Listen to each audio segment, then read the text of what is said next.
Ladies and gentlemen, welcome to Loreweek. I'm your host, adjusting his shirt dude. There we go. Sorry for being a little bit late. I was actually doing some theater work. Which I'm technically still doing as of this very second.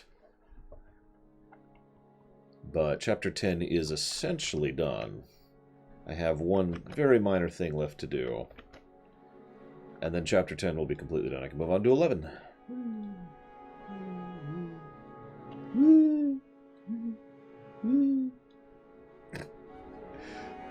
Anyways, sorry. Let's go ahead and get the link while I'm at it.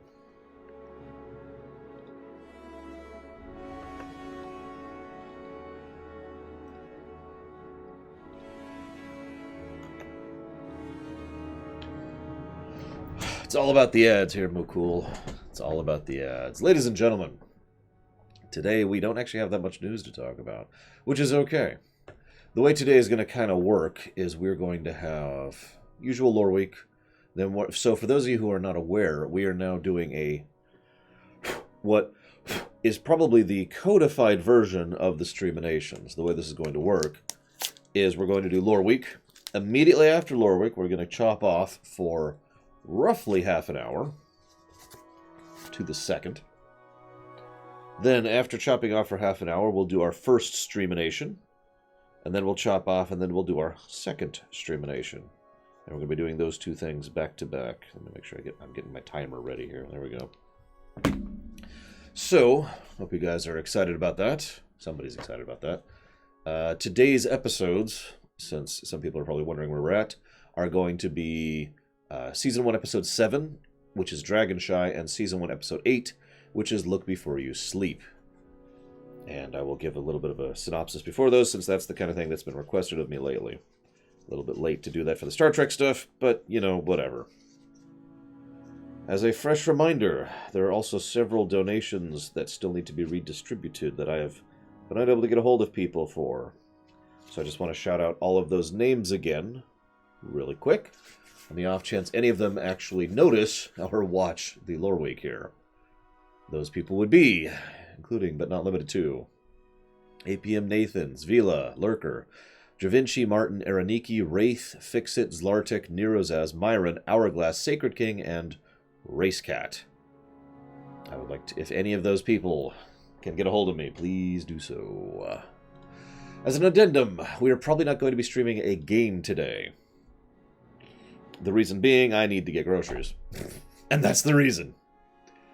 Like, if I could just get groceries without having to go get groceries, I would, I swear. But I need to get groceries.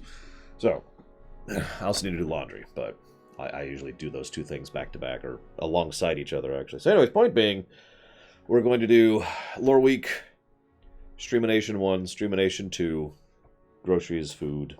And then tomorrow, we will start streaming Tower of Time, is the game we'll be streaming tomorrow. Which I know basically nothing about. Like, I got the game. I have it installed. It's a video game. I think it's an RPG. I've never even heard of this game, really. So, moving on. Now, looking at our notes. I think that's actually it for show news at the moment. We're pretty much back to normal schedule now.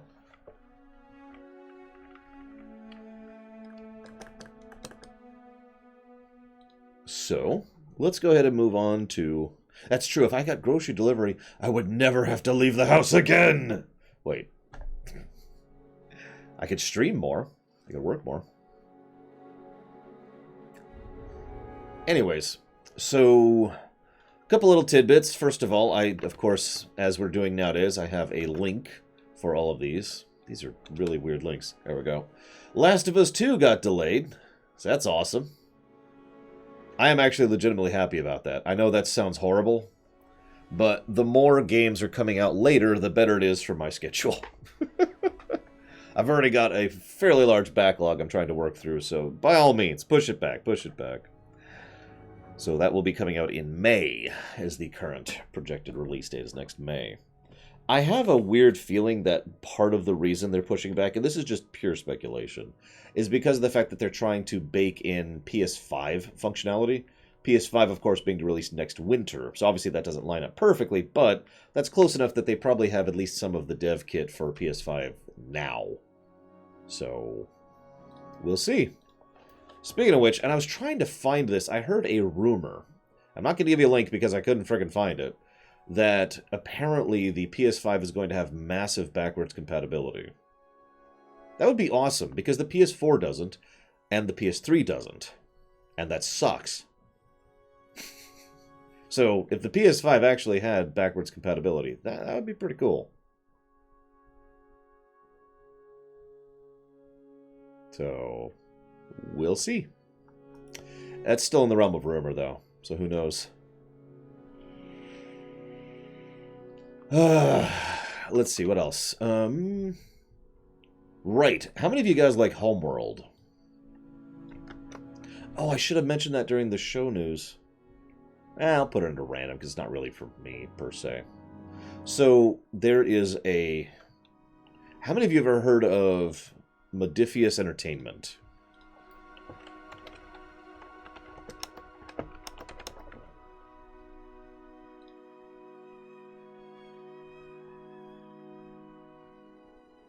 I imagine most of you haven't. You're probably like, who the heck are they? I'm trying to think of a game you might have played by them. They're a board game group. They make good board games. I've seen several of their board games. It's good stuff. We've played a couple of them on stream. They... I guess Mutant, maybe? I don't know. Point being... They are making, and I'll go ahead and link this, a Homeworld board game. Now, what's really interesting about this, and if you look at the link I sent you there, it's actually going to be focused on being an RPG, not a strategy game. It's basically a pen and paper kind of a thing, set in Homeworld.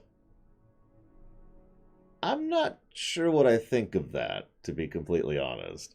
But it's interesting enough that I'm going to be keeping an eye on Sacred King. Wait, Sacred King. You're one of the ones! Sacred King!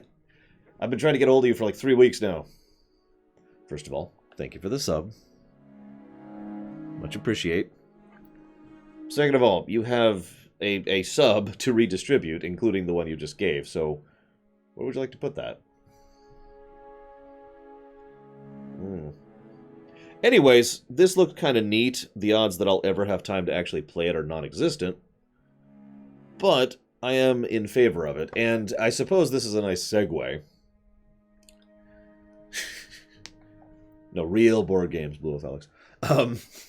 Elitism. I need to come up with a term for that someday, because I really do mentally think of it as real board games and party board games. Like, party board games are exactly what they sound like. You know, Clue, Monopoly, Sorry, Scrabble, Life.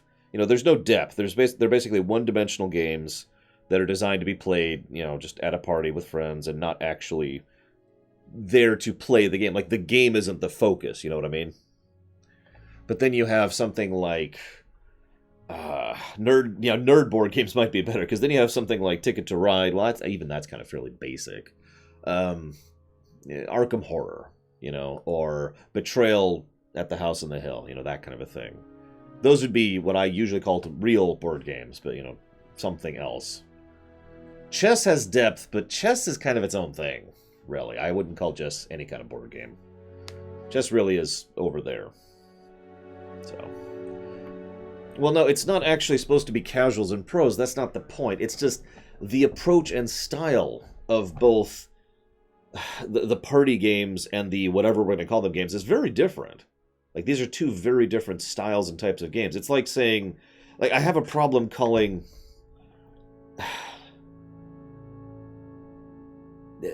a mobile game, even a good mobile game, the same thing as, you know, Dragon Quest Builders 2. Like, they're just so vastly different types of games that it's like we need to have some kind of variance of terminology. Anyways, I'll come up with a term that isn't real, because I hate that term. Even I myself hate that term. And yes, you absolutely can, Sacred King. I will jot that down for FF7R right now. Thank you again, sir. Yeah, party game versus nerd games. I'd probably call them geek games, because I prefer the term geek, since I usually use nerd as a derogatory. So, party games versus geek games. I can go with that.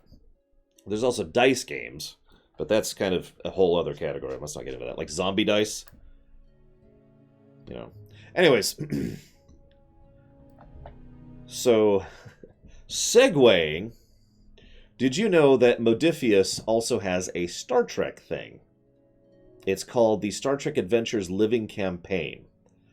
It is set within the Shackleton Expanse, and they have this. It's set during Deep Space Nine, basically. The Federation has just encountered the Dominion, and they're trying to focus on exploration in the Beta Quadrant. But, right? Now, the reason I'm bringing this up is I might be playing this soon.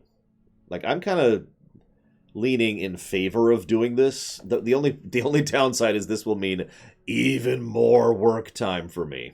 Now, I know what you're thinking. Why? Well, I don't mind sharing this outright. Some of you may have heard of a guy called Lore Reloaded. He's another YouTuber. And he's bigger than me. He's better than me. And he tends to have a completely different approach when it comes to Star Trek. He usually looks at specific episodes or concepts or whatever, right? So Lore Reloaded, I don't know how much of this I'm allowed to talk about right now, but in summary, Lore Reloaded is going to be doing a Star Trek Adventures campaign, which is going to be pushed by Modiphius, and it's going to include several other YouTubers, and he has reached out to me and invited me to be a part of the group. It would be every Monday evening at about 9 p.m. my time, or every other Monday evening at 9 p.m. my time. Now, I went ahead and penciled myself in there. I just wanted a few more specifics, because since it would be a sponsored game, because Modiphius would actually be sponsoring this thing, I want to know the paperwork before I sign, so to speak. So I just thought I'd kind of share that. I am inclined to do it. I like Lore Reloaded in general, and I'm down with the idea. And Lord knows I could use a little bit of a boost, since I am a tiny, dinky little nobody in my little corner of the internet. So... And I am actually interested in the Star Trek Adventures Living campaign. I've actually been aware of this. It's actually 2 campaigns at once, which is funny. There's one set in 2269 and one set in 2371. So, original series and TNG. So, we'll see. He may just retract it. It may not happen. I just thought I'd mention it. Let's see. Other random news. So, this is a weird one. So, Watch Dogs 3 got delayed. Now... Some of you are probably like, who cares? I'm actually kind of interested in Watch Dogs 3, and by kind of, I mean definitely. Watch Dogs 1 was a decent game, and Watch Dogs 2 was a surprisingly good game.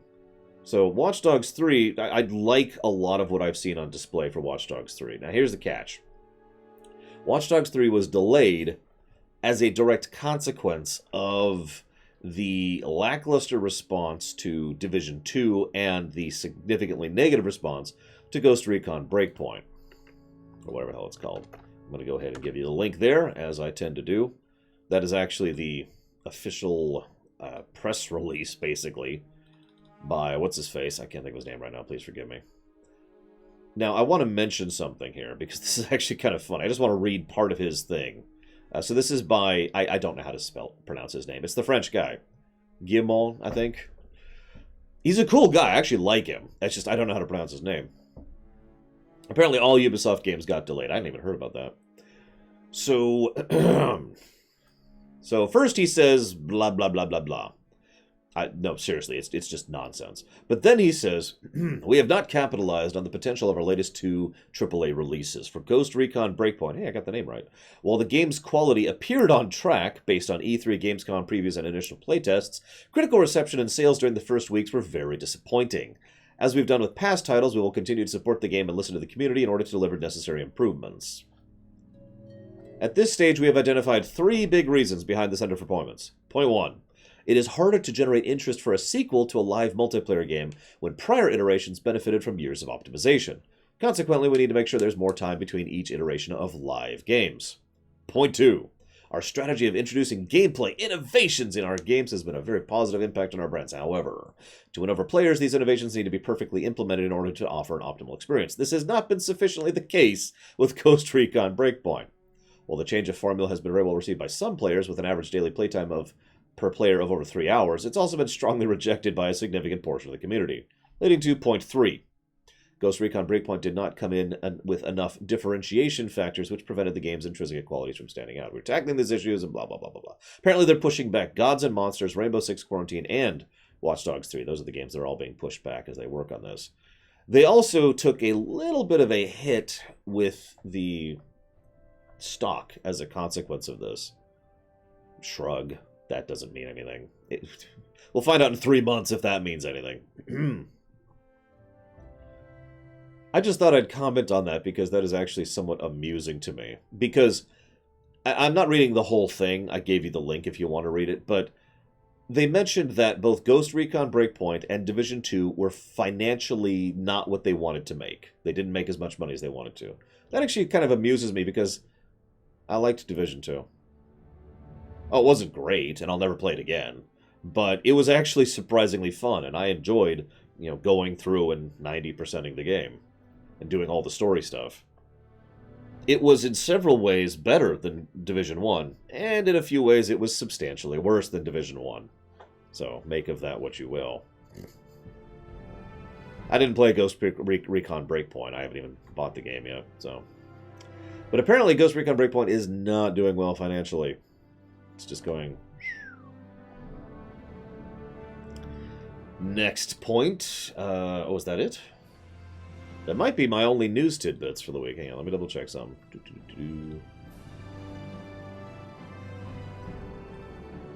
Yep, nope, that's it. Oh, wait, actually, I do have one other thing. This actually has nothing to do with news. I just got to share this. So, last Sunday, if you remember, I actually went over to hang out with Third in person, right?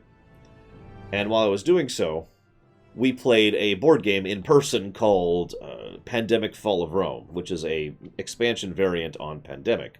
Very similar, but with a few key critical rule changes that actually make the gameplay substantially different. Now, here's the thing. If anybody who's played Pandemic will tell you, you have classes. By the way, Pandemic is a geek board game.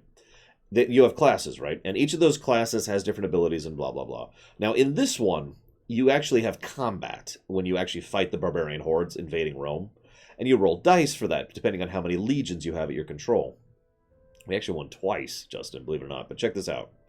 So, I was playing the Vestalis. We randomly drew. Now, I'm going to link you my Twitter, because this is actually a picture of what the Vestalis is and does. And I had 3 legions. Now, this was 2 turns away from the end of the game. As in, this was my turn, and then Third's turn, and then as soon as Third's turn ended, we would lose. That would be the end. We would have lost the game. So we had 1 enemy troop we had to kill, just 1 barbarian. So I steamroll over there, like with this weird, just crap series of moves, to try and get there and then attack. And I rolled 3 eagles. Now, if you don't understand that, and this is why I linked the picture there, the class I was playing, every class has a benefit and a detriment to them. And in my case, the detriment is anytime I roll an eagle, I kill my own troops. So I steamroll over there with 3 legions to fight 1 barbarian, and the 3 legions die.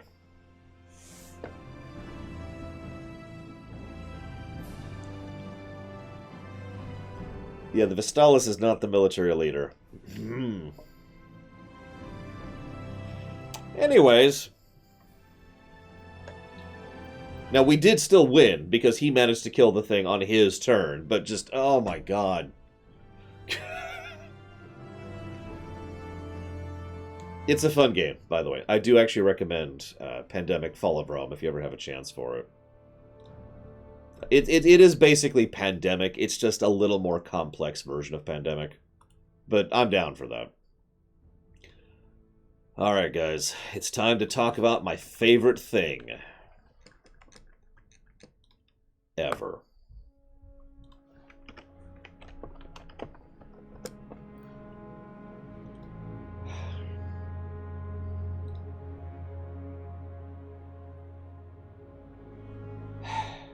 You know, at some point in history, logically speaking, we have to acknowledge and realize that magic is real.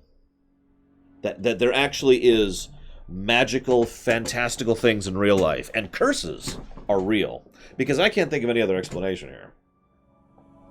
Somewhere along the line, Fallout 76 was built on an Indian graveyard, just like they all warned about in the movies, and it's just cursed. The game is just actually cursed. Actually, I'm kidding. I do have another explanation. Anyone out there ever see The Producers? Either of them? Or the play?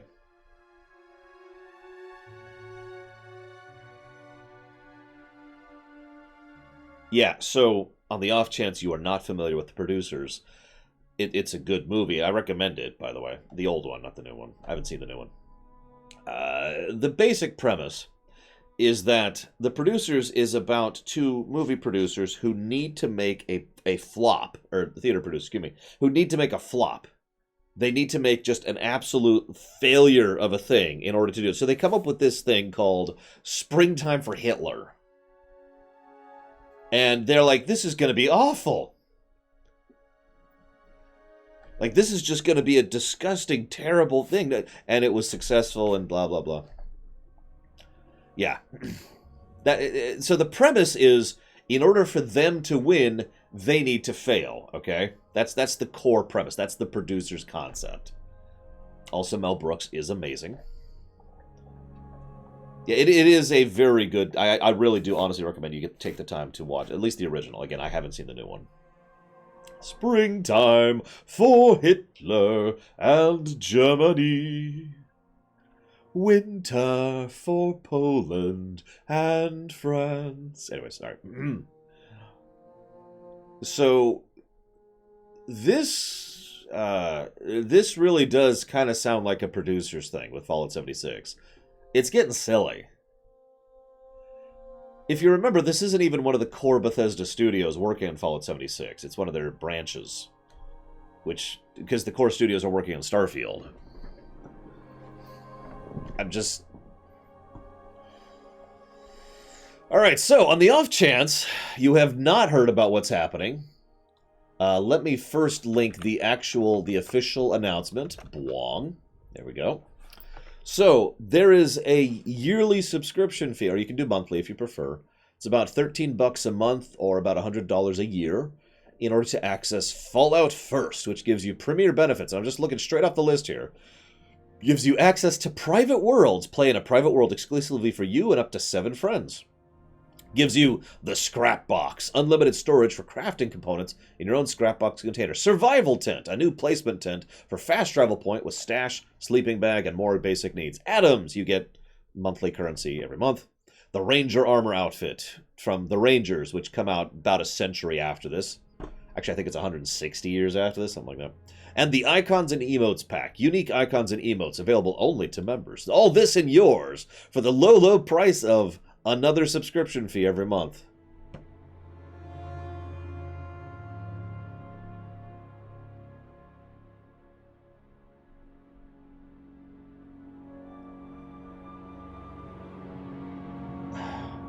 Yeah, it's $1,650. $1,650. So, where do I begin? All right, so first of all, subscription fees for this kind of thing is... As I was just talking about pretty recently, we were talking about this just a few days ago during the Dragon Quest stream. This is basically the live services curse, because what is the desire, the point, the intent behind a live service thing is they want to specifically push the ideal of double dipping or triple dipping. Now, to repeat myself a little bit, forgive me for those who actually watched the Dragon Quest stream. This is the same thing that movie companies kind of went through and kind of pushed into a... Basically, movie companies wanted to charge us way, way more. And theater production companies wanted to charge way more for movies than they were getting. And then there was some pushback, and so we got kind of in the middle. That's why most films actually make money off of the film 3 or so times. Once for the theater release, once for the home video release, and once for the streaming. Like, they make money basically because Netflix will give them money, or Disney Plus, they'll get the Disney Plus subscription or whatever, right? So they're triple dipping when it comes to films. Now, I know this sounds strange, but that is the middle ground. For those of you who remember, back in the 90s especially, they were pushing for that to be closer to 6 or 7 times they were wanting to dip on this. There was a time when they were trying to charge us for each time we viewed a movie. You remember that? And I'm not talking about in the theater. Yes, the movie industry originally went against home video specifically because they were stupid. That's not my opinion, that's a fact. Anyways, point being, what we are seeing with the live services thing is basically the same thing happening in the video game industry. It's being implemented a different way, don't mistake me. But what we are seeing is Valkorian trying to interrupt me. What we are seeing is the video game industry trying to do the same general concept. They want to double dip and triple dip and quadruple dip and whatever. They want you to continue to pay for the game that they pay for once. Now, this is awful, just to be blunt, because it is basically, this is, okay, getting into realm of opinion. This is something that aggravates the hell out of me, because when money is the primary focus and everything else is the secondary focus, then all of a sudden you have a completely different mentality going into things. And I have a little speech prepared to talk about this Halloween, actually, because I don't want to talk about it here. But the point being, this mentality is dumb and stupid and awful. And, in my opinion, at the core of a lot of what's wrong with the entire world. And I'm just going to keep talking over this here. Actually, the porn industry, I hate to talk about this, but it's true. The porn industry has been pushing a lot of both innovation and progressiveness, as absolutely bizarre as that sounds, when it comes to a lot of different fields, both technologically speaking and in terms of economic norms. Anywho, I'm ignoring Valkorian for the moment. So, yep, nope, that's why. Ignoring you. Oh, no, no donations. Now, getting back to my core point.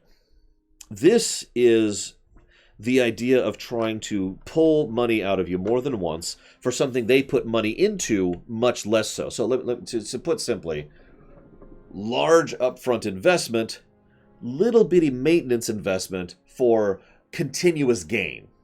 In other words, their idea, and there's an economic sense to this, it's just dumb in a long-term perspective. The economic sense is, let's say I put down $30 and make $5 out of that.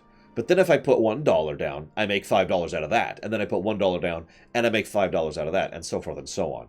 Those are completely made-up numbers, of course, but that is the core concept here. That is the very idea and intent when it comes to the live services game thing. There's one more coming, right, Valkorian? Or do you not care about Halo 4? I'm waiting for it. So, Fallout 76. Now, to be 100% clear, I'm not against the live services model. And let me try to think how to phrase this. Live services as a model is, it's kind of like a knife, right? I actually don't have a knife on my desk for once, it's over there, but it's kind of like a knife, okay? Now, a knife can be used to stab someone horribly, or it can be used to cut some chicken up for dinner, or chop some carrots, open up a package that you just got, or kill someone horribly. It's neutral. It's technology. That's what it is. And the live services concept can and has been done well. I actually can think of 2 examples of that right off the top of my head. Final Fantasy XIV and World of Warcraft. That is what a live service game should look like. Whether you like those games or not, that model, that economic format, is much closer to acceptable than some of the garbage we're getting. Like, if we were to look at the gradient of acceptability when it comes to the live services model, those things are like over here-ish. Now, all of this is a preface. I've been doing all of this to try and make a point. Because I've actually heard people defend this, which always is just hysterical to me. But I've heard people defend this because, well, as long as I get to keep playing the game I enjoy, I don't see any problem with giving them more money. And you know what? There's nothing wrong with that mentality. Not really. What's wrong with that, though, is that we need to get to the point where what we are getting out of it is worth a damn. Oh. See? We need to have more Valkorians. Yeah, it's the abuse that is the problem here.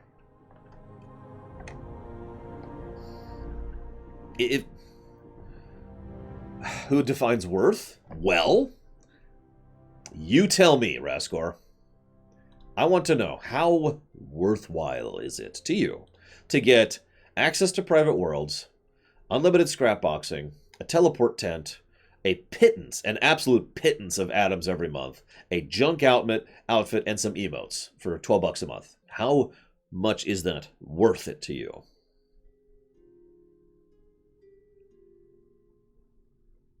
Now, let's take our biases for a second, throw it out the window. I haven't played Fallout 76, so I have no idea if it's a good game or not.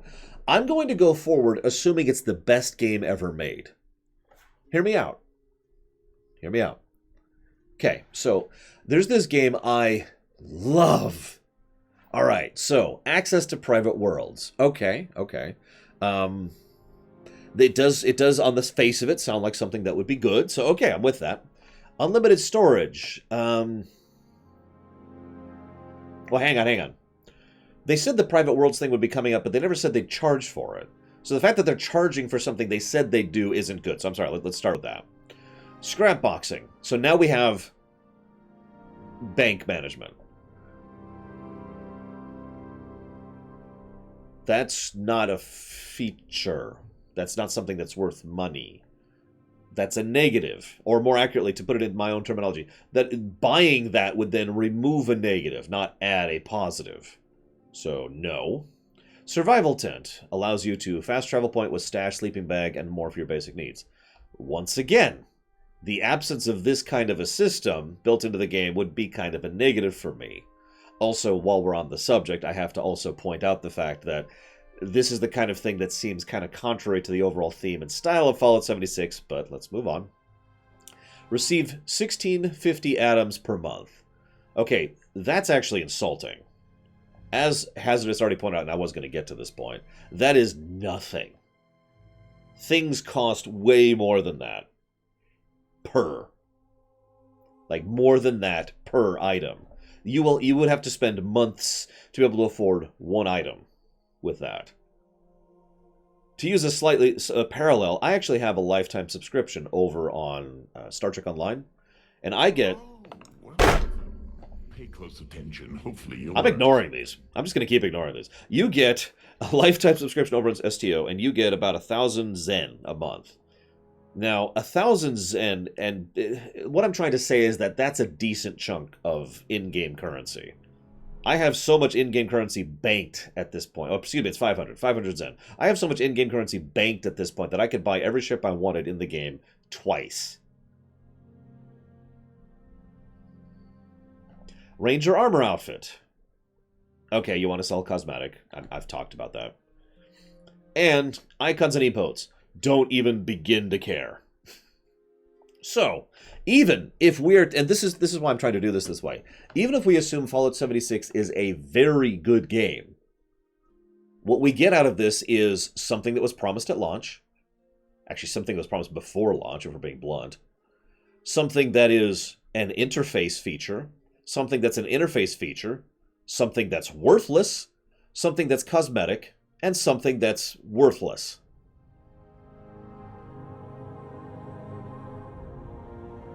Now, do you know what I get for $13 a month over in World of Warcraft? Or Final Fantasy XIV? And to use another parallel, you know that lifetime thing over in STO? Yeah, that's paid and done. I dropped $200 on that and... One moment. What the hell? There we go. And it's done. I have paid $200 for STO. I don't regret that for even a tiny little bit for how much enjoyment and fun I've gotten out of the game. That's not a recurring thing. That's not I have to pony up $100 a year, every year, to keep getting that benefit. It's just there. What is with my snaps today? So, that's problem number one. Now I'm going to go ahead and look at these donations from Valkorian. Thank you, Valkorian. Thank you. Thank you. Thank you. Thank you very, very much for the donations. Please stop. I gotta write all these down. Hang on, Valkorian. One moment. Trying to find... There it is. 99. That's the number.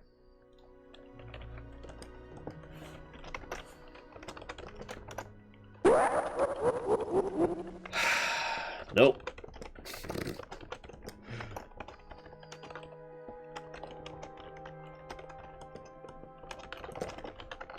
All right. Thank you very, very much, Valkorian. And thank you, Zeiss. Thank you very much, Zeiss, for the support. And I assume you want to put that towards Black Mesa. I'm just going to... I already actually wrote that down. So I'm assuming. Okay, so... You got it. Thank you again. So, hang on. If you don't understand what I've been doing here, allow me to make my point very clear. Even if Fallout 76 is a good game that we enjoy, it is failing fundamentally to be worth a damn. Now we add in the fact that Fallout 76 kind of sucks, right? So this is the whole spending $100,000 on Transformers thing all over again. This is I can't put this into words. I really can't. This makes absolutely no sense to me. If I was offered to spend $12 a month or $100 a year or however many money on loot boxes and transactions in a game I actually like and love, a real game, and I'm going to say it that way, an actual video game with actual gameplay mechanics and actual gameplay function and actual content and actual care and development work put into it. If I'm going to spend that kind of... If someone offered for me to spend that kind of money on a real game, I would still probably say no. The very least, I'd be like, I don't know, man. That doesn't sound worth it. The mere fact that they're spending this kind of money on this junk... I can't begin to understand this. Which leads me to the next thing. I should probably link some links here. I actually have several links here. So I linked to the official announcement. This is a Reddit thread that is keeping track of the various glitches and bugs that are going on. Now, there's a lot, but there's only two that really matter. Bug number one. Let's go ahead and put some items into the scrap boxes. Oh, damn it. I can't snap today. They're gone. Now, this is a funny one, because this one's been developing all week. A few people were like, oh my god, what happened? I put that in, and it was gone. And it's just so strange. And so Bethesda said, no, it's an interface issue. Then players continued to track it and continue to look into it. And then Bethesda was like, oh yeah, no, it apparently is actually a real bug. I'm just summarizing. That's why I'm giving you links. Here's another link about the bug issue. Boop. Yeah, those... near as we can tell as of this moment in time, and I was looking into this just this morning, just to verify, the stuff put in the scrap boxes that's vanished, it's just gone. It's just been deleted. Then, there's the other big bug. This one's funny. The private servers.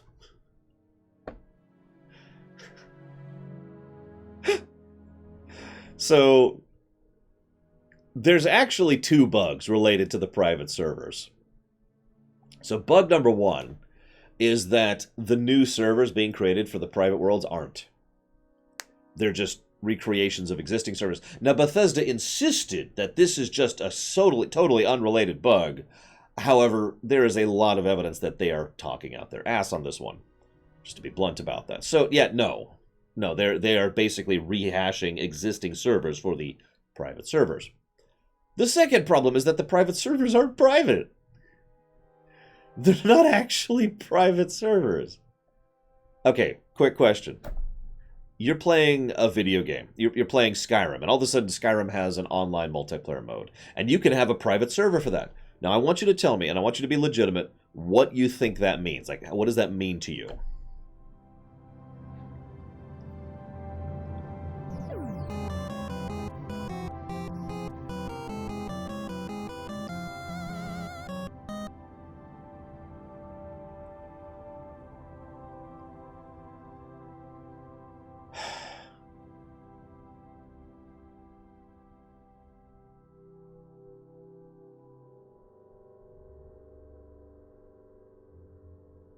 Why?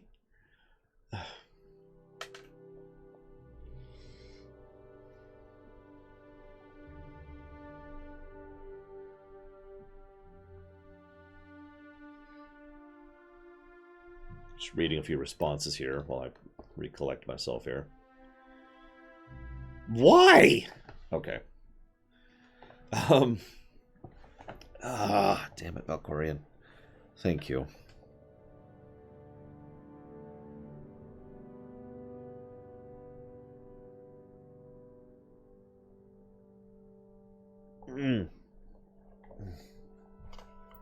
Thank you very, very much, Valkorian.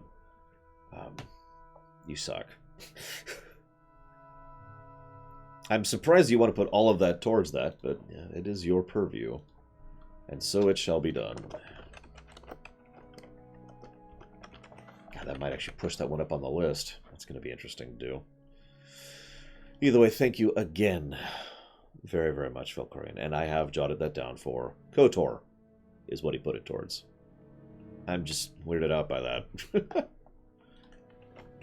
Where is KOTOR on the list right now? There it is.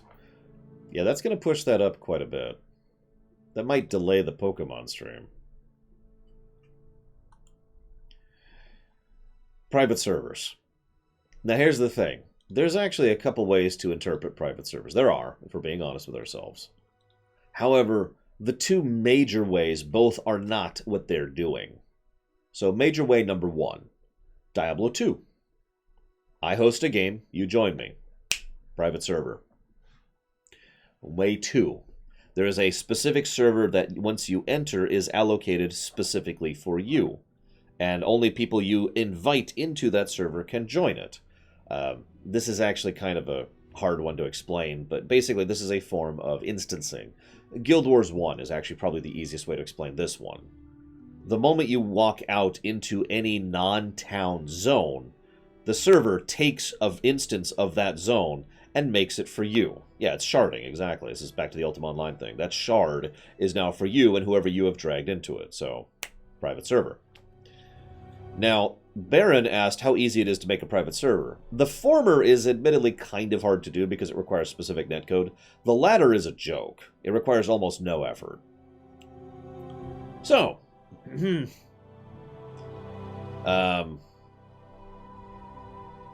way this works is if you start Magister, it goes back to like the early aughts. If you start a server, a private server, what happens is anyone on your friends list or friended to you can join it at will without notification, without invite, actually. Now you might think, well, okay, what's the problem there? Well, the problem is, thanks to the way that friending works in Fallout 76, your friends list isn't just your friends. It's basically a large number of people that you've been interacting with. Especially anyone who's been playing as a merchant for trading and whatnot. So they can just hop on all willy-nilly. Again, without invite and without notification. Several people were playing on private servers like, woo, and then they just suddenly run into someone else and they were like, why is someone else here? Now, Bethesda actually responded to this one. This is funny. Let me see if I can find the specific response. We understand, this is a direct quote, we understand this is not what players expected for their private worlds. We are looking to provide an option in an upcoming patch that will allow Fallout First members to restrict access to their servers more completely.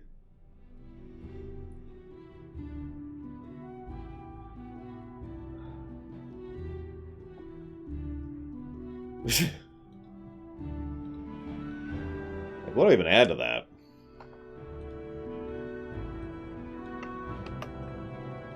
Now, that's why I started out by asking you guys, you know, what do you think of when you think of, you know, a private server?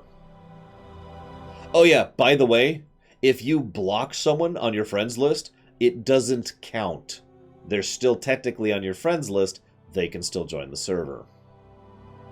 Forgot to add that point. Oh yeah, and by the way, here's the Fallout First website. For anybody who wants to see the actual, real Fallout First website that was owned by the first person to procure the domain name Fallout First. Give you a hint. It wasn't Bethesda.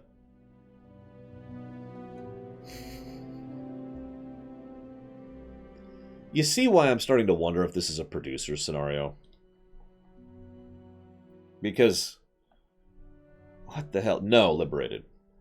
When this is... I use my Diablo 2 and my Guild Wars 1 examples very deliberately, Liberated Phoenix. You have no control over the server.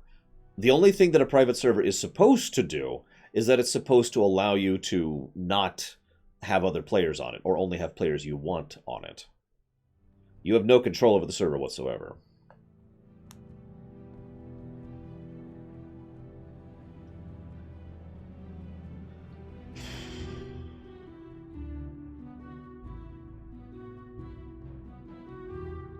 Oh, these servers aren't private at all, no.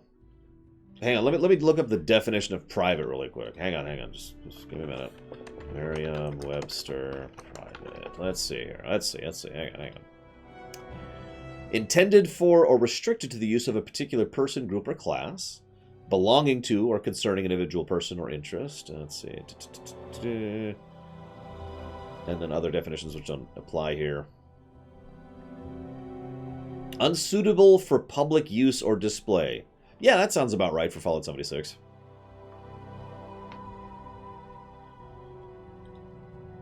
I got nothing else to add here. I really don't. This is just a load of nonsense. So, now, because of copywrong,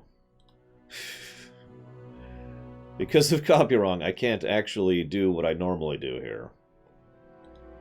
Because of copyright. I think I've said that before already. So instead what we're going to do is, of course it's wrong, we're going to adjust something really quick. But I've been asked by several people to look at the Star Wars Episode 9 trailer. What in the world?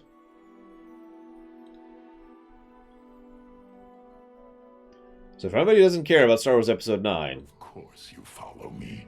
They all do. This would be a good time to bow out. I'm not going to do shot by shot because I don't care that much. But I am going to do as best of an analysis as I can do. We're just going to be doing it on silent.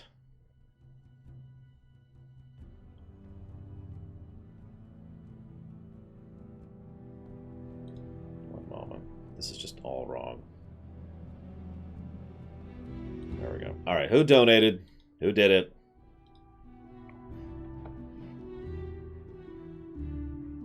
It's Vigilant. Congratulations, Vigilant. I'll probably play Outer Worlds in about 6 months when it comes out on PC.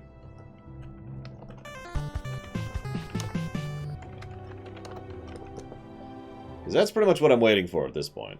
And thank you very much, Vigilant. Very, very much. And thank you, Mike Romano, for the sub. Much appreciated, sir. And you know the usual question, Mike Romano. Yeah, and by the way, welcome to Daylight Savings Time for our European viewers. My Daylight Savings Time is next week. Why are they bringing Palpatine back? I've actually already talked about that. So for now, let's just watch the trailer, okay? Your dedication will be rewarded. Zeiss does not want to watch the trailer, ladies and gentlemen. Zeiss is donating money not to watch the trailer. Hang on, it's fallback. So yes, I will be starting 1 hour earlier than I did today. From real life perspective. Oh, that's... No, please don't, Zeiss. Please don't. Thank you very much, though, Zeiss, for the donation. As always, I do appreciate your support. Thank you, sir. And I've put that towards Black Mesa.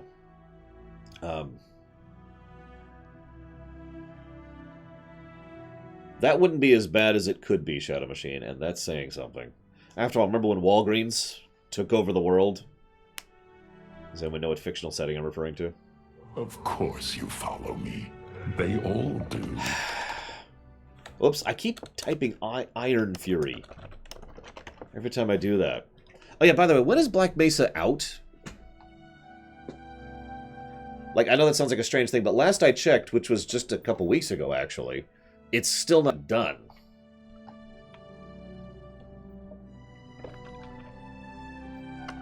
And that's a problem because it's starting to get pretty high on the priority list. Like, it's not going to be the next game we play, but it might be like the 6th or so next game. So, when is that game going to be done? And thank you again, Zeiss. In revenge, I'm going to get fudge with that money. Oh my god! Okay, Zen is not until next year? Jeez, okay. Well, that's going to push that down the list a bit, because it's not out yet. Caspian, 73. Jedi Fallen Order. And thank you, Caspian. Much obliged to the sub, sir. Right, so I had a thought here. An evil, horrible, awful thought.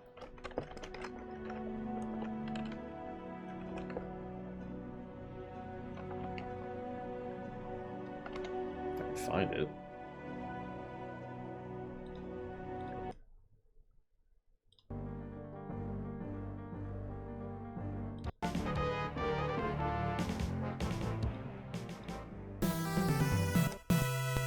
Why?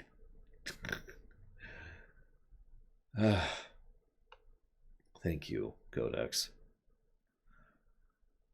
Thank you very, very much, Codex. Much obliged as always. Please stop donating. What do you like to put that towards? Alright, so since I can't play the actual music, we'll do this. And we're ready to start this before anyone else interrupts. Let's just kind of do that. And that. And kind of center this properly.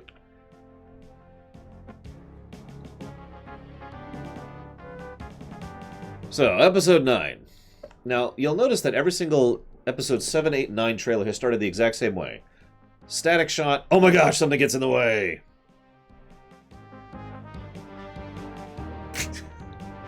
Montage of her training. She's inside the Death Star here. Finn is still the best character in the new franchise. Gotta do more training. Very important. Jungle Planet. The Rebel Alliance. Excuse me. The Resistance Alliance. The Resistance Rebellants. Must fight back. We must fight back! Against a Corellian Corvette crashing. There's the Death Star again. And I'm not sure who she is. I think she's a new character. But I know who he is. And he is one of... Okay, so hang on. I want to pause here. This is actually a pretty cool shot. This is the kind of thing that I wish we saw more of, honestly. Because this is a nice alien thing. And something that... I know this is going to sound weird. Abrams is actually pretty good with visual presentation. I know that sounds like a strange thing to comment on. Hang on a second. This is more distracting than I thought it would be. Let's turn that down a little bit. There we go. One of the things that Abrams and his team, I really should give credit to the team, are good at is visual presentation and concepts in visual presentation. So the idea of basically an ice thing that has been carved out into a city floating in space, that's cool. I like that. In fact, I like that so much that I'm going to steal that idea and use it in the future. This is probably the first thing I consider comment-worthy on this trailer, by the way. Which... yeah. Is an ice pretty common in space? Yeah, but this hasn't happened before. Name an ice asteroid of ice, an iceberg, that has actually been hollowed out into being a city, a space station, effectively, in space before. Yeah, actually, I was reminded of Asgard as well. No, you can literally see them kind of... There's no reflections. Anywho, so then there's this. That's... I'm just going to go ahead and tell you this. This is Palpatine's throne. So... I don't know why it's all spiky. It's probably because he's evil. So this is a Star Destroyer rising from underwater. This is stupid. Moving on. Looks cool, but it's really stupid. Okay. This is very Abrams. No, seriously. He really likes visual presentation. I've already said that. He's very good at imagery. The problem is, a lot of his imagery makes no sense. Now, I know this sounds like a dumb thing, but for all of the many, many things that Star Trek gets wrong, at least they usually get the spacing right. Most of the time, when Star Trek ships are fighting, they are kilometers apart. In some cases, they are dozens or hundreds of kilometers apart. That's correct, because it's space and they are ships that can move very fast. For these ships to be within literally meters of each other is suicidally stupid. It's a cool shot, but it's really, really dumb. Do you have any idea the kind of precision this would require? The constant adjustments every single ship would have to make to not clunk into each other? Anyways, yes, obviously that is the ghost. So the real thing I wanted to talk about here, people smarter than me have already sat down and analyzed these shots. There are a lot of ships present here. Now this makes sense. This is exactly what they're going for. They want to show that all these ships across the Star Wars franchise are getting together. There's the Falcon Center, obviously. If you look just, I know you can't see my mouse. Hey, maybe I can make it so you can see my mouse. Give me a second. Let me see if I can capture my mouse here. There we go. Can you see? There's the mouse. Okay. So we've got the hammerhead, the Tor hammerhead thing. We've obviously got the ship from Rebels. That's neat. Over up here, we have a Corellian gunship, which is from the EU, actually. I don't think this has ever been present in anything. We've got the bombers over here. We got the transport ships from the original trilogy over here. We got a Corellian, a Mon Cal thing over here. I thought I saw Nebulon B somewhere. These were in Rogue One, Dakota. What else? I feel like there's more. Like I said, smarter people than me have pointed out, but that is the point. This is basically ships from everything. That's the whole idea. The whole group getting together, right? Oh, there's the Nebulon B. It's right here. Anyways. And you can see a couple others. This, by the way, I think this is an acclimator down here. I'm not sure, but I wanted to comment on this one. Because, yeah. I don't know who these people are.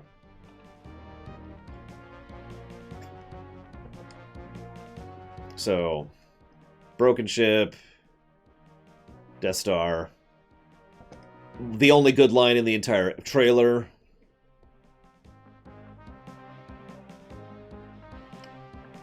Here, I'll go ahead and play this one line, because it's the only good line of the whole trailer. Hang on. Let me pause the music.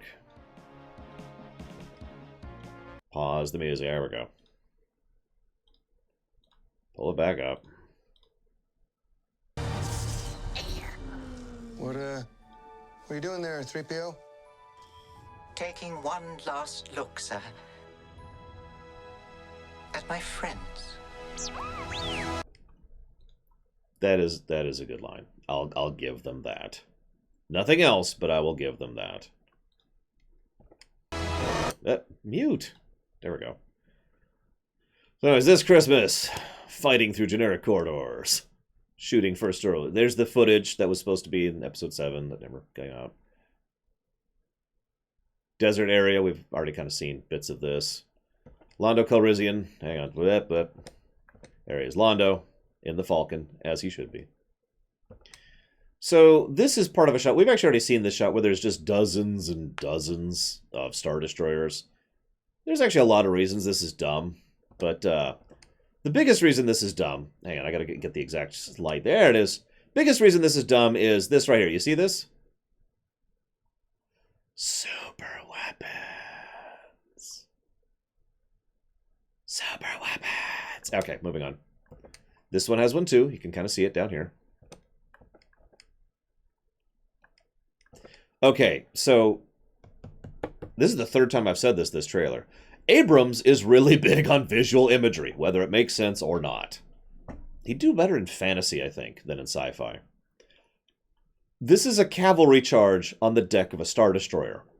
In case it's not obvious, you can see the other Star Destroyer in the background. They are on the side of a Star Destroyer doing a cavalry charge here.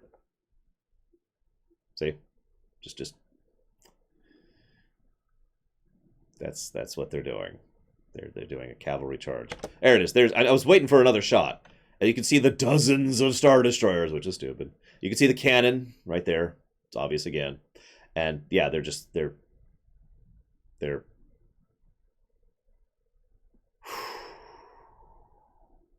yeah, this is dumb. Looks cool. I really have said this before, and I really will say this again. Abrams would do better in fantasy than sci-fi. Sci-fi demands a degree of sense-making. Fantasy does not necessarily. This is a cool shot. Let's be honest. This is a kind of a cool idea. A surreal idea. That's a good way to put that. But it's stupid. Anyways, rewinding. Because I skipped over a couple things. Because I wanted to discuss the cavalry charge. So there we go. So yes, this is the Death Star throne room. This is, I mean, you can see the Palpatine's chair over here. And of course, Rey and Kylo are confronting each other in Palpatine's throne room. Obviousness is obvious. As a quick aside, if they're showing a scene in Palpatine's throne room between these two in the trailer, I'm wondering how far into the movie this is. Like, at what point, statistically, does this happen in the movie? And then I remembered that the trailers for Episode 9 showed scenes from the last scene of the entire film. I'm going to share a story with you real quick. Once upon a time, I was watching Episode 8 in the theaters. It was a very mixed mistake, and there was a guy who cussed me out, but let's get past that. And while we were sitting there watching the film, we got to the point where we were several hours into the film, and I turned to Third, who was sitting right next to me, and I said, you know what, I just realized something. He's like, what? We haven't seen the desert, the sand desert planet from the trailers yet. He's like, yeah. I was like, that just means we still have, like, at least half an hour left in the film. And he was like, yeah. You remember that? They showed scenes from the last scene in Episode 8, in Episode 8's trailer. Anyways. So then, there's Finn, who's being where there's a lot of shots on the Death Star here. Okay, now this is probably one of the only other things that actually caught my attention. This is Kylo and Rey destroying a statue together on a very pristine-looking area. Nowhere else in this trailer looks like this. This is actually your classic Star Wars look, believe it or not. The 70s idyllic glow thing. In fact, this is kind of the Clone Wars era sort of a look. I'm not sure what to make of where this is, but the fact that they're doing this to what is probably... So people have been disagreeing if this is a Vader statue or a Kylo Ren statue. It's definitely one of the two. Like, this is clearly something related to that. But, you know, the fact that both of them are destroying it, obvious visual symbolism is obvious. Cavalry in space! Ships are still rising, too, you'll notice. Kylo is still the best character in the franchise. And, oh yeah, this is Palpatine. No, seriously, this is Palpatine right here, over here on the left. So...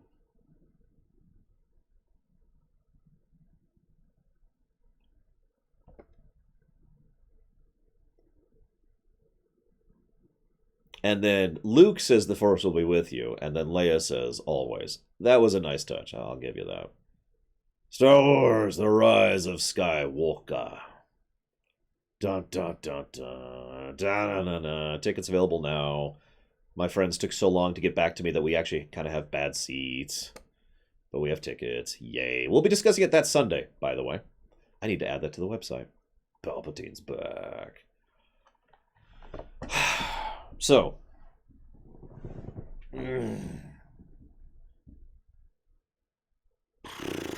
Where to start?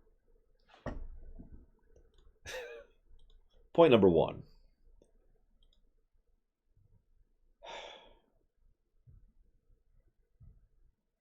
The reason that Star Wars The Last Jedi is on my forbidden list is because of the fact that it's impossible to even bring it up at all without even you guys, who are generally the better side of the internet, to not dissolve into just over it. It has become such a ridiculously divisive topic that I have just moved it off into the corner. We'll get back to it in like 10 years, when people chill out. I mean, no offense by this, but this is a statement of fact. I have seen you guys do this when I have just brought them film up. Thank you for... Now, I bring that point up, though, because some people seem to think that I have forbidden The Last Jedi because I hate it so much. No. No, I've actually given my opinion of The Last Jedi. I think it is a movie that has some very good points and some very awful points. I think it's about kind of towards the lower end of quality, but I do think that there are good points and I do think there are bad points, and that's my opinion on Last Jedi in a nutshell. However, I have to bring this up because this film, Episode 9, has... It's almost impossible to talk about this without generating the exact same thing as a direct byproduct of the consequences of The Last Jedi.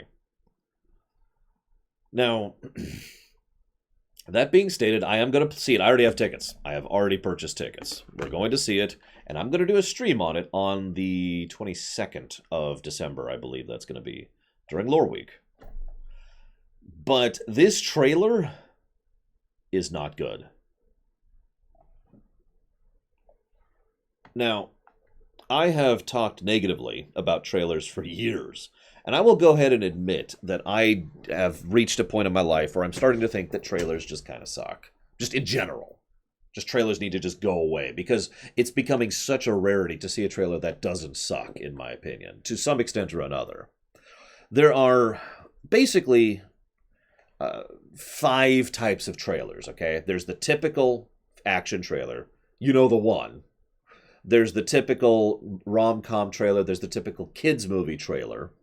There's a trailer that's actually worth a damn, and then there's a trailer that spoils too much. These are the trailers right here. 4/5 of these are crap. This is the spoiler one, by the way. This is clearly and obviously a spoiler trailer. I can tell you just by the nature of it. I can tell you just by the construction of it. This is a trailer that is showing way too much. Now, I want to mention that, though, in specific, because some people tend to think that spoilers and trailers are only focused on story elements. That's not true. And I'm going to use a direct example for this. The recent Godzilla King of Monsters came out, right? It was a decent film. And there were some flaws. There were some really, really, really bad flaws. But if you want to watch giant monsters beat the crap out of each other, it's probably one of the better films just for that. However, the trailer spoiled every fight in the film. As in, the final conflict between King Ghidorah and Godzilla is in the trailer. And that's what I mean by spoiling. This is exactly why no mentioning became what I started saying, rather than no spoiling. Because people didn't understand that there's such a thing as spoiling non-plot points. Because when you see this big action awesome sequence, that's something to be enjoyed. That's something to be embraced. Like, yes, that's fantastic. When you see it in the trailer, you know it's coming. You know it's going to be there at some point. The impact is destroyed. I'm not going to be wowed by this giant ice place. I'm not going to be wowed by the fact that they're going back to the Death Star 2. I'm not going to be like, oh my god, there's these Star Destroyers with super cannons on them. I'm not going to think, holy crap, there's this confrontation in the throne room.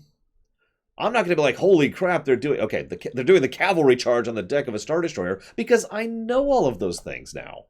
All of those things have happened. Oh yeah, you're right, I'm sorry, Star Wars is correct. There's actually a sixth type of trailer, and it's the trailer which is extremely rare. I think the MCU is like the only group that does this. The 6th type of trailer is where they film footage for the trailer that's not actually in the film. That's probably one of my favorite types of trailers, by the way. Anyways, so that's spoiled. Walking into episode 9, I already have a negative opinion. Not because of episode 8, not because of anything else, but because of the fact that all of these visual shots and the very obvious symbolism that they are showcasing is very present and apparent. I already have a fairly good idea of what's going to happen in the story. And I've been trying to avoid leaks on the story, which there have also been, by the way, as a warning, if you don't want to be spoiled in the movie. There are very serious leaks out there that I have friends who have told me are probably legit. So don't look into that unless you care, or don't care rather. You know, how about that scene with 3PO? That's gone. It's spoiled now. Anyways, so this trailer sucks. It spoils me on several things, and it doesn't tell me anything that makes me interested in the film.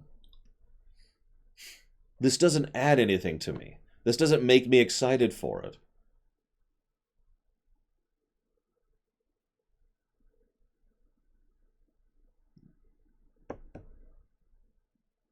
Yeah, you know what?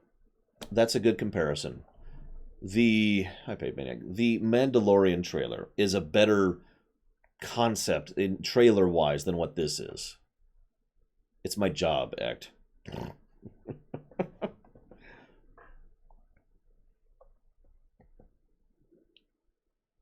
It is literally my job.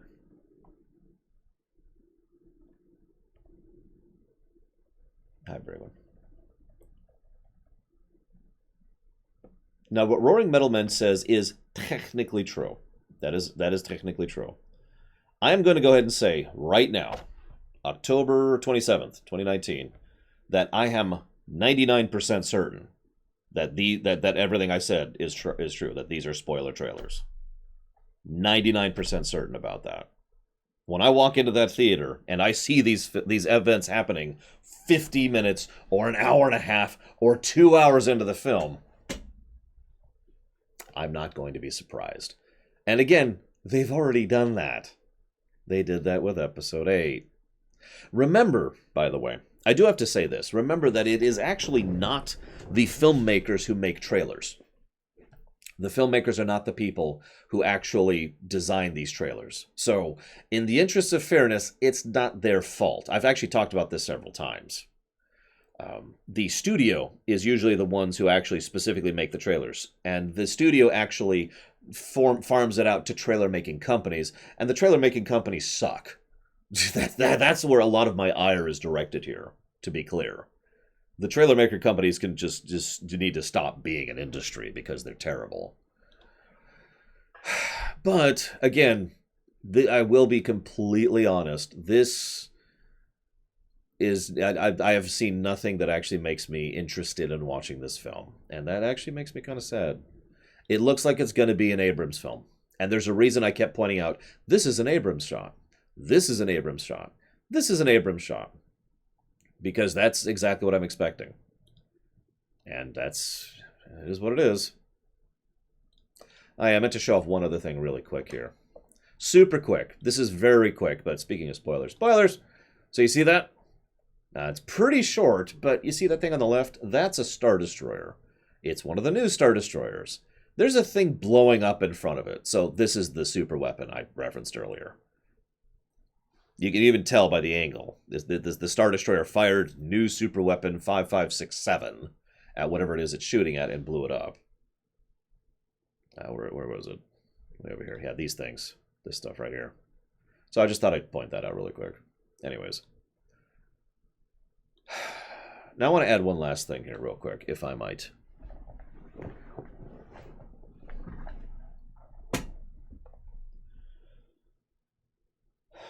I don't like being this negative about Star Wars.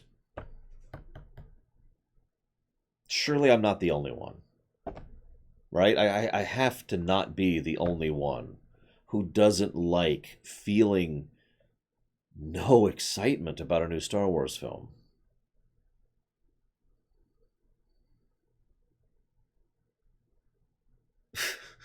Right? I can't be the only one.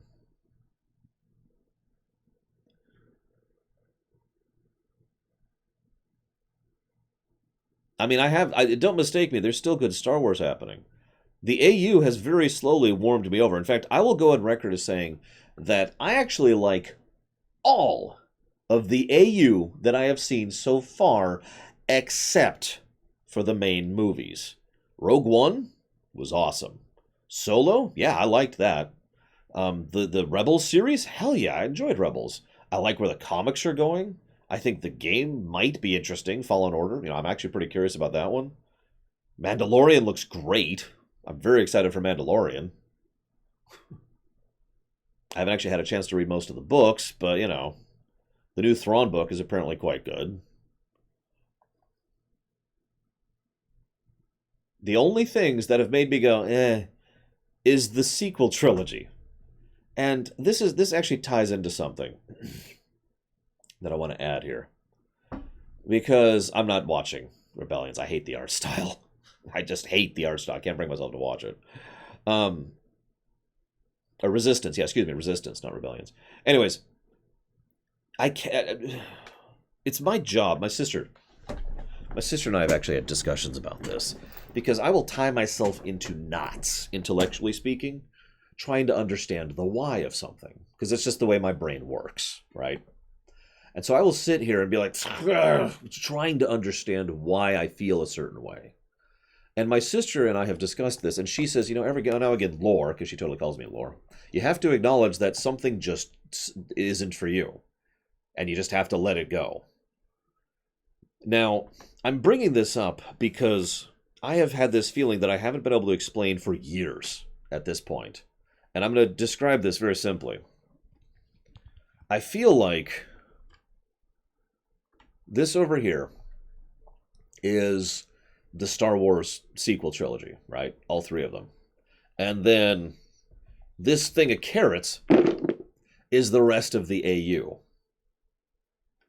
Now, if I'm not making my point clearly, these have like nothing to do with each other. There are only the most threadbare basic levels of similarity between these two things. This is an electronic device, which is black and gray, and is used for video gaming. This is a container filled with carrots, which is for keeping them fresh, for eating. There's like no connection between these two things. And that's my point. I feel like the sequel trilogy is just way over there, and then the rest of the AU is doing this. And yeah, the only threadbare connection is the fact that they're both plastic. Different kinds of plastic, actually.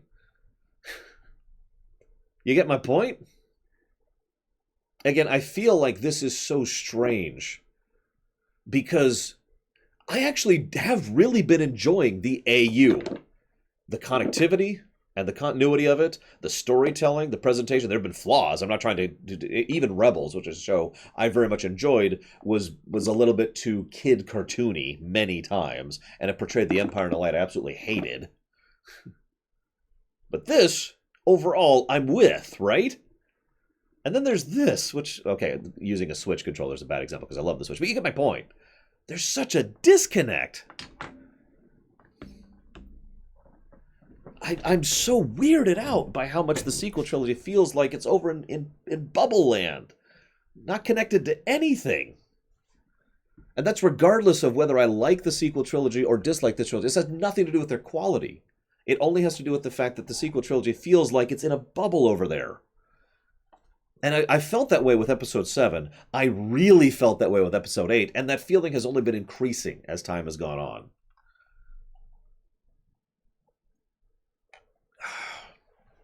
I don't know what to make of it. I don't know the why.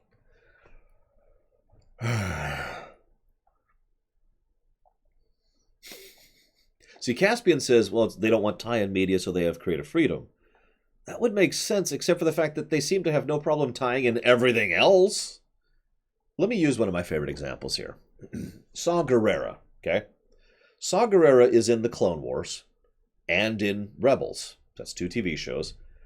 Rebels TV show, of course, includes, I can't remember his name, the main Jedi guy, who's got his own comic book series, which also includes Saw Gerrera.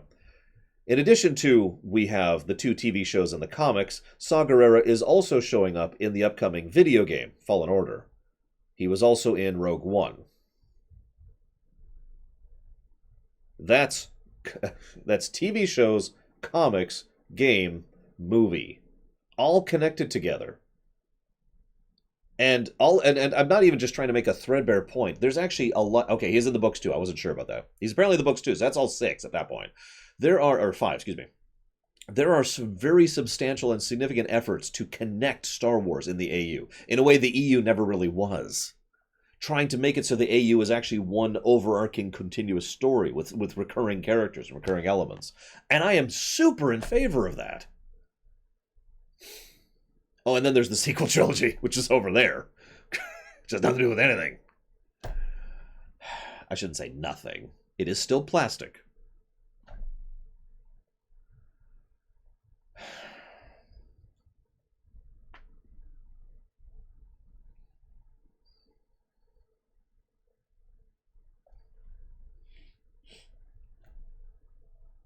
Anyways, I don't know what else to add. Moving on. I think that's it, actually. Anyone else have anything else they want to add before I chop off and start the first delay for our first streamination?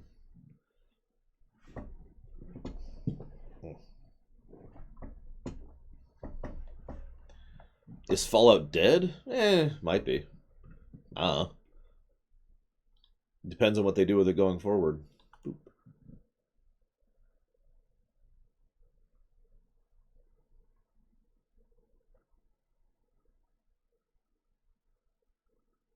That's actually another thing. I would say this. Okay, so another controversial opinion really quick here. Again, ignoring quality. I do not care about the quality of episode 7 or episode 8, but episode 7 feels completely disconnected from episode 8 for me. The tonality of it, the approach, the atmosphere, the style. Like, I know that sounds like a strange thing to comment. Hux. Look at the approach to Hux. In episode 7, Hux was actually kind of terrifying. Like, obvious Nazi parallel is obvious, but, I mean, he was actually just messed up levels of evil, and they made a good show of that. Episode 8, he's comic relief. Literally comic relief. Slapstick, actually, so broad comic relief.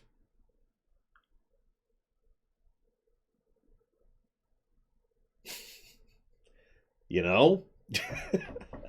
I mean, I do know that it's different writers. I know it's different directors, but God, they are just so disconnected. I do like his speech in episode 7. I think that's one of the better scenes in episode 7 is when he is giving his speech and they go to destroy the worlds that are totally not Coruscant.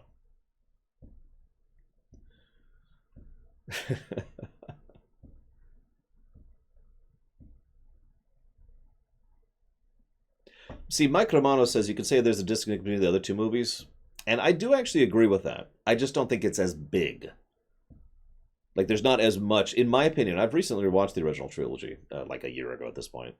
In my opinion, the original trilogy, it's not sacrosanct. I have no problem criticizing A New Hope and Return of the Jedi. No problem at all. In fact, Return of the Jedi was actually worse than I remembered when I went back through with analysis mode on, just to be completely honest about it. But A New Hope still feels threaded in a similar way to Empire Strikes Back, in my opinion. The tone feels like a logical, smooth path between A New Hope to Empire Strikes Back. Like, if I were to draw a chart between the three films, the first and the second films do connect fairly well, in my opinion.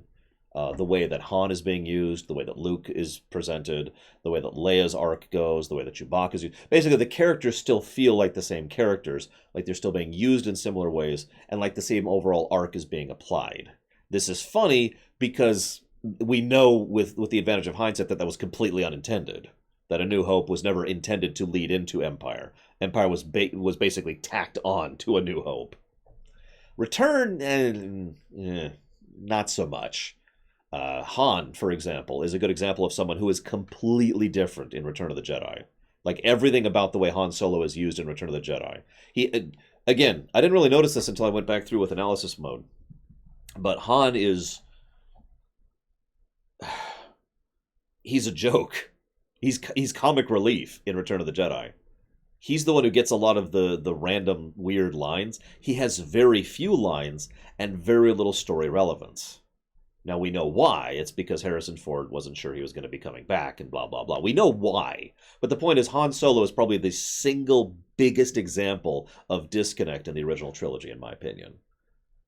Because in 1 to 2, sure. And then to Return, Also, there's Ewoks in Return.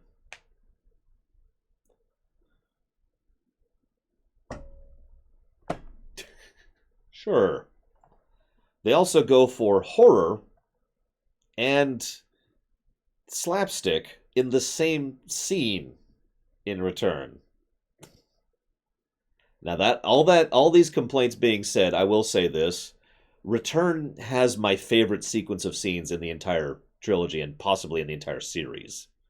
Everything between Palpatine, Vader, and Luke is gold.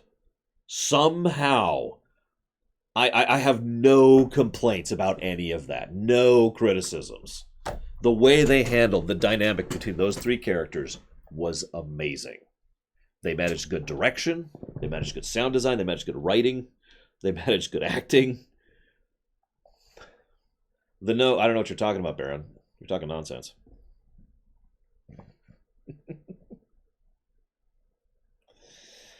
Yeah, no, that's just, whew. Yeah, seal it, done, delivered, stamp, absolutely. Most of my problems with Return are problems that are all out of character generated, and I know the reasons behind them. You know, the Harrison Ford problem, the Vietnam War problem, the we need to sell toys problem, the this should be for kids problem.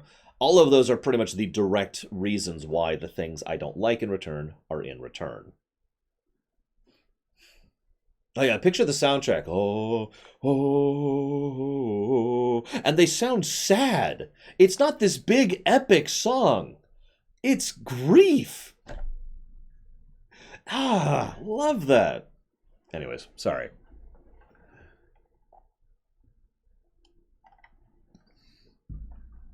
I think I'm one of the only kids I knew who didn't like the Ewoks as a kid. I remember actually going to some of my friends and being like, what was with those Ewoks? And they're like, they were awesome, right? And I was just like, oh, okay, I'll just keep quiet then. Yeah, no, he wanted that same thing. Look into it, Aether. You'll see what I'm talking about. He was going for a tight guerrilla force triumphing against the big thing, the Vietnam War thing, basically. He himself, Lucas, has described it as the Vietnam War thing.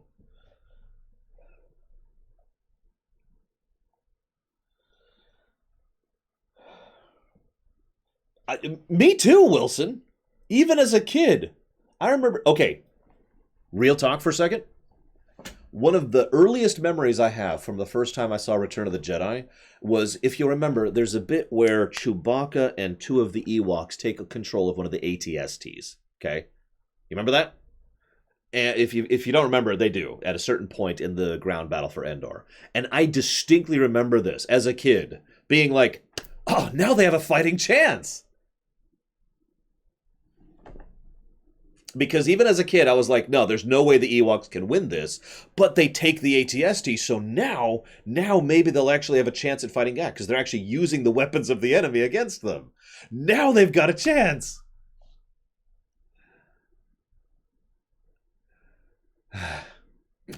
They never use it, really. It shoots like 2 other AT-STs and then they're done. Oh my god. Anyways, I've rambled on long enough. Let's go ahead and chop this off. So, for those of you wondering, what I do, I have a timer here. And this timer's set for 30 minutes, okay? So I'm going to set this timer. And when this comes off, I'm going to start the stream up again with our first streamination. So hang on, let me stop off the recording.